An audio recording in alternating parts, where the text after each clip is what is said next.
President Trump's 25% tariffs on all U.S. imports of steel and aluminum went into effect overnight, and pressure is now on the U.S. Senate to avert a partial federal government shutdown by the end of the week. Good morning, I'm Corva Coleman from NPR News, and here are today's top stories. President Trump's 25% tariffs on all U.S. imports of steel and aluminum went into effect overnight. NPR's Scott Horsley reports hours before the tariffs took effect, Trump backed off steeper levies on Canada. Foreign countries supply about a quarter of all the steel used in the U.S. and about half of all the aluminum. Those imports are subject to a 25% tax, which could raise the price of everything from building materials to canned soda pop. President Trump briefly threatened to double the tariff on imports from Canada, which is one of the United States' biggest suppliers of steel and aluminum, but he stuck with a 25% levy after Ontario agreed to stop taxing electricity exports to the U.S.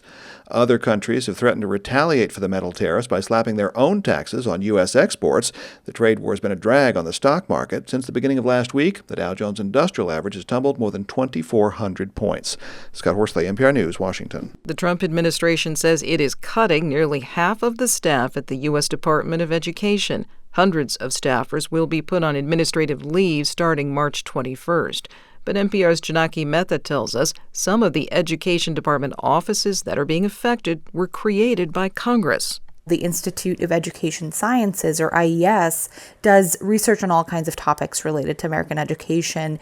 It has a bunch of sub-branches that were established in laws passed by Congress. But I saw a termination email for an employee of one of those sub-branches that clearly states that their entire unit is being, quote, abolished. Whether or not that's legal is not clear yet. NPR's Janaki Mehta reporting.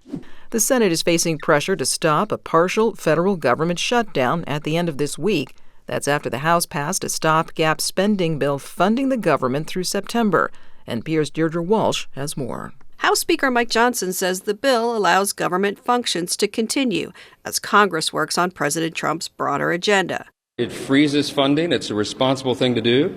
And we're ensuring that troops continue to get their paychecks and TSA agents continue to do their work and be paid. And essential workers on the border and elsewhere are doing their jobs. The House voted largely along party lines, with one Republican voting no and one Democrat joining the GOP to pass the bill. Senate Republicans will need votes from Democrats to pass the legislation before government agencies run out of money Friday at midnight. After meeting with his Senate colleagues, Minority Leader Chuck Schumer declined to say whether Democrats would help avoid a shutdown. Deirdre Walsh, NPR News, the Capitol. Secretary of State Marco Rubio says Ukraine is ready for a 30-day ceasefire and that the matter is now in Russia's court. This follows high-level talks between U.S. and Ukrainian officials yesterday. A Kremlin spokesman says Russia is waiting to learn the details of the talks and it can't comment yet.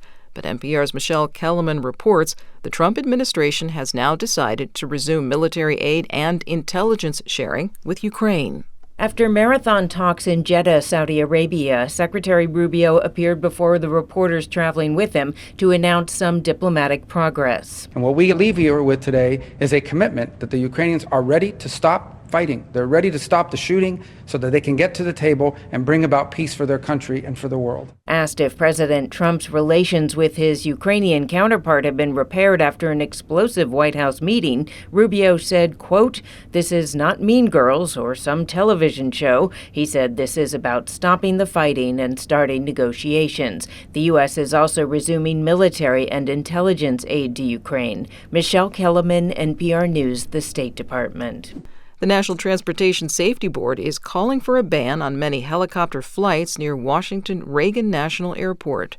David Shaper reports this comes after a deadly January crash at the airport. As part of its investigation into the Midair collision of an Army Black Hawk helicopter and an American Airlines regional jet that killed all 67 people on board both aircraft, the NTSB found that the distances between helicopters on that route along the Potomac River and commercial jetliners coming in for landings at Reagan National Airport to be insufficient. And pose an intolerable risk to aviation safety by increasing the chances of a mid-air collision at DCA. NTSB Chair Jennifer Hamady is calling for temporary helicopter flight restrictions around Reagan National Airport to become permanent. For NPR News, I'm David Shaper. Voters in Greenland have chosen members for a new parliament. A center-right party is getting the most support. Members support a gradual approach to independence from Denmark. They're also critical of President Trump. He has vacillated from saying the U.S. would get Greenland to saying that Greenlanders should choose their own futures. British officials say they've arrested the captain of a cargo ship on suspicion of manslaughter. His vessel collided with an oil tanker this week off Britain's east coast. Both ships caught fire. The tanker is leaking oil. One crew member is missing and is now presumed dead. 2 NASA astronauts are expected to move a step closer to coming home today. They've spent months longer than planned aboard the International Space Station. NPR's Jeff Brumfield reports their replacement crew is scheduled to lift off this evening. Astronauts Butch Wilmore and Sonny Williams have been aboard the station since last June after their experimental Boeing spacecraft experienced technical problems. In recent weeks, President Trump and Elon Musk have said they were left stranded at the station by the Biden administration. Former astronauts and NASA officials dispute that claim. One of them is retired astronaut Scott Kelly. He points out that a SpaceX Dragon capsule arrived last September.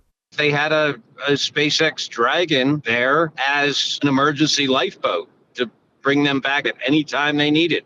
That same capsule will carry them back as soon as Sunday, but first their replacement crew must get to space. Jeff Brumfield, NPR News. And I'm Corva Coleman, NPR News from Washington.